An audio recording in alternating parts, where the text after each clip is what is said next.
এই মুহূর্তে সিইও দপ্তরের সামনে উত্তেজনার পরিস্থিতি তৈরি হয়েছে তৃণমূলপন্থী বিএলওদের বিক্ষোভকে কেন্দ্র করে। এই যে ছবি আপনারা দেখতে পাচ্ছেন, এই এসআইআর এর যে খসড়া ভোটার তালিকা সেইটা প্রকাশিত হয়েছে, সেখানে অস্পষ্টতার অভিযোগ তুলে বিক্ষোভ দেখাচ্ছেন তৃণমূলপন্থী বিএলওরা।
যুবভারতী কাণ্ডের পরিপ্রেক্ষিতে বিতর্কের মুখে ক্রীড়ামন্ত্রীর পদ থেকে ইস্তফার ইচ্ছে প্রকাশ করে মুখ্যমন্ত্রীকে চিঠি দিলেন ক্রীড়ামন্ত্রী অরূপ বিশ্বাস। এবং যেটা খবর পাওয়া যাচ্ছে যে তদন্ত শেষ না হওয়া পর্যন্ত অরূপ বিশ্বাসকে অব্যাহতি দেওয়া হলো। অরূপ বিশ্বাসের পদত্যাগের ইচ্ছাকে মর্যাদা জানিয়ে অব্যাহতি দিলেন মুখ্যমন্ত্রী। তদন্ত চলাকালীন মুখ্যমন্ত্রী নিজের হাতেই রাখছেন ক্রীড়া দফতর। বিতর্কের মুখে ক্রীড়ামন্ত্রীর পদ থেকে ইস্তফার ইচ্ছে প্রকাশ করেন অরূপ বিশ্বাস এবং ইচ্ছে প্রকাশ করে তিনি চিঠি দেন মুখ্যমন্ত্রীকে। নিরপেক্ষ তদন্তের স্বার্থে ক্রীড়ামন্ত্রী হিসেবে অব্যাহতি চাইছি, মুখ্যমন্ত্রীকে চিঠি দিয়ে ইস্তফার ইচ্ছে প্রকাশ করেন অরূপ বিশ্বাস।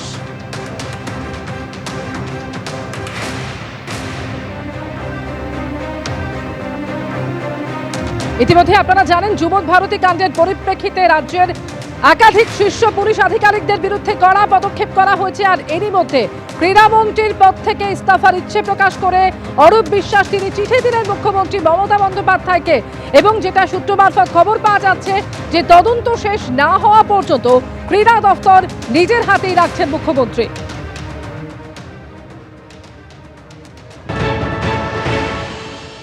যুবভারতী ক্রীড়াঙ্গনে মেসিকে নিয়ে যে ঘটনা, তাতে রাজধর্ম পালন করেছেন মুখ্যমন্ত্রী মমতা বন্দ্যোপাধ্যায়। তদন্তের নির্দেশ দিয়েছেন একদিকে পুলিশের, অন্যদিকে অবসরপ্রাপ্ত বিচারপতি অসীম রায়, তাকে দিয়ে একটি কমিটি। এবার রাজ্য সরকার পরপর কড়া পদক্ষেপ নিয়েছে।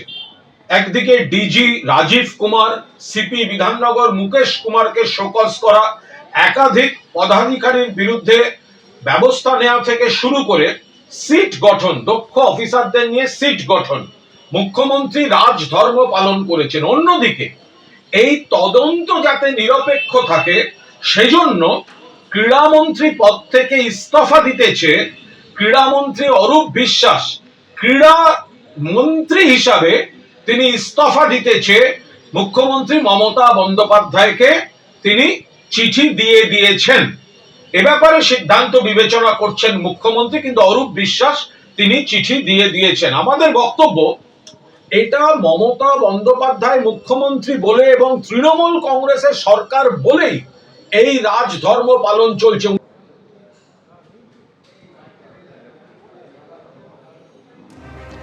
যুবভারতী কাণ্ডের পরিপ্রেক্ষিতে অরূপ বিশ্বাস তিনি ইস্তফার ইচ্ছে প্রকাশ করে মুখ্যমন্ত্রীকে চিঠি দিলেন এবং যেটা সূত্র মারফত খবর যে সেই ইস্তফা পত্রে অব্যাহতি দেওয়া হলো। সেই ইস্তফা পত্রের পরিপ্রেক্ষিতে অরূপ বিশ্বাসকে ক্রীড়ামন্ত্রীর দায়িত্ব থেকে অব্যাহতি দিয়েছেন মুখ্যমন্ত্রী মমতা বন্দ্যোপাধ্যায় এবং আপাতত ক্রীড়া দপ্তরের দায়িত্ব নিজের হাতেই রাখছেন তিনি তদন্ত শেষ না হওয়া পর্যন্ত।